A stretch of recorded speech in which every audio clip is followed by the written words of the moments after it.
warahmatullahi wabarakatuh. Apa kabar anak-anak hebat? Senang sekali Ibu bisa berjumpa dengan kalian semua. Tentu kalian masih ingat kan dengan Ibu Wulan selaku pemegang materi sejarah kebudayaan Islam. Pada materi kali ini kita akan membahas lanjutan materi yang sudah kalian pelajari yang terintegrasi dengan materi akidah akhlak ya. Kali ini Ibu akan menjelaskan kali ini kita akan membahas mengenai kondisi masyarakat Arab sebelum Islam datang. Ya, kalian perhatikan, jadi sebelum Islam datang, betapa masyarakat Arab itu jauh dari nilai-nilai akhlak yang baik, ya. Islam berusaha, Nabi Muhammad diutus oleh Allah untuk menyempurnakan akhlak. Saat itu kondisi masyarakat Arab penuh dengan kekerasan, ya, makanya dikatakan masyarakat jahiliyah.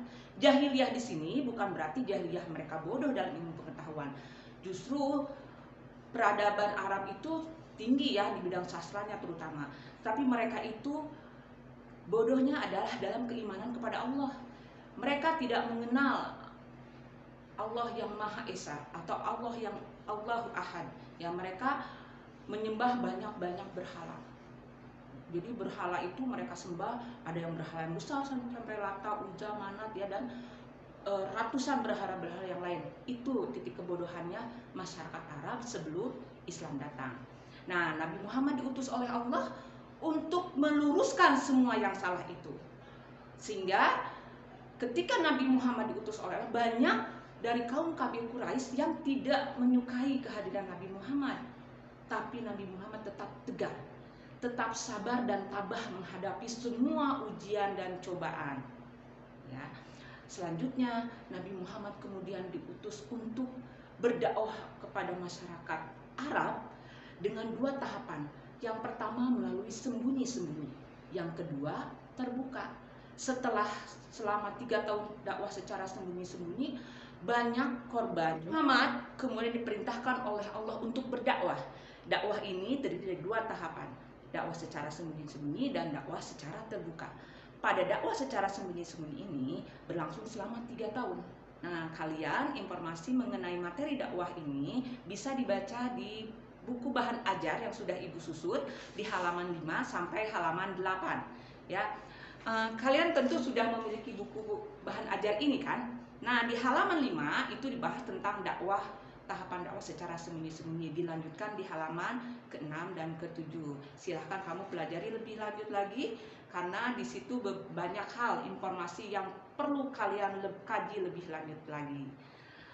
Nah, anak-anak, selanjutnya setelah kita membahas mengenai materi tentang tahapan dakwah ini, kita akan anak-anak materi selanjutnya mengenai bentuk dan hambatan dakwah Nabi ya. Jadi jalan tidak selalu mulus. Nabi Muhammad itu ketika berdakwah secara terbuka banyak hambatan, halangan dan rintangan atau HGHT ya. Nah, hambatan apa saja itu dalam berdakwah? Pertama, bentuk penyiksaan terhadap para sahabat-sahabat Rasulullah. Ya, salah satunya keluarga Ammar bin Yasir. Orang tuanya Ammar itu sampai disiksa, ditindih batu besar, luar biasa ya. Tapi beliau tetap bilang Allahu Ahad, Allahu Ahad. Menghadapi hambatan tersebut, Nabi Muhammad memerintahkan para sahabat untuk hijrah ke Habsyi. Habsyi itu posisinya kalau sekarang ya namanya Ethiopia. Kalian tahu kan Ethiopia yang terkenal negara miskin, padahal dulu zaman Rasulullah Ethiopia itu dipimpin oleh seorang raja Nasrani, tetapi beliau terkenal raja yang sangat baik dan adil dalam memperlakukan rakyatnya. Makanya Rasulullah merasa kalau para sahabat diselamatkan di negeri Habsyi atau Habasyah atau sekarang Ethiopia, itu akan lebih selamat, lebih aman ya. Raja Habsyi walaupun Nasrani, karena perlakuan adilnya, maka Rasulullah beranggapan mereka akan lebih aman dan nyaman di Ethiopia. Maka berangkatlah rombongan pertama berjumlah 11 orang laki-laki dan 5 orang perempuan yang dipimpin oleh Utsman bin Affan. Selama 3 tahun di sana, kemudian berangkat lagi rombongan kedua yang dipimpin oleh Ja'far bin Abi Thalib. Jadi untuk menyelamatkan jiwa dan agama kaum muslimin, Rasulullah merasa perlu mereka untuk, kalau sekarang mungkin namanya perlindungan ya, meminta perlindungan terhadap negara lain. Dan itu berhasil, walaupun masih banyak hambatan-hambatan yang lainnya. Nah, setelah itu tetap saja kaum kafir Quraisy merasa tidak puas, ingin benar-benar menghancurkan umat Islam. Bagaimana caranya? Selalu saja dikorek-korek kesalahannya. Ya, sampai pada akhirnya para pemimpin Quraisy berkumpul bagaimana caranya untuk menghancurkan umat Islam, maka terjadilah yang namanya pemboikotan. Kalian tahu kan pemboikotan itu apa? Pemboikotan itu dihalangi, dihadang, tidak boleh berjuaran dengan kaum muslimin, tidak boleh berhubungan dengan kaum muslimin, bahkan tidak boleh menikah dengan kaum muslimin. Selama berapa tahun pemboikotan itu? 3 tahun. Bayangkan, 3 tahun kaum muslimin tersiksa. Jadi di tengah-tengah kota Mekah, kaum muslimin diboikot, dilarang orang untuk berhubungan dengan kaum muslimin, dilarang orang untuk berjual beli dengan kaum muslimin, dilarang orang untuk menikahi kaum muslimin. Dan 3 tahun ini benar-benar satu penderitaan yang sangat, terutama bagi kaum Bani Hasyim. Bani Hasyim itu keturunannya Nabi Muhammad ya. Nah ini, tapi Allah Maha Adil, Allah Maha Penyayang. Pemboikotan ini berakhir setelah janji pemboikotan yang dipasang di Ka'bah itu dimakan rayap, otomatis tidak berhasil.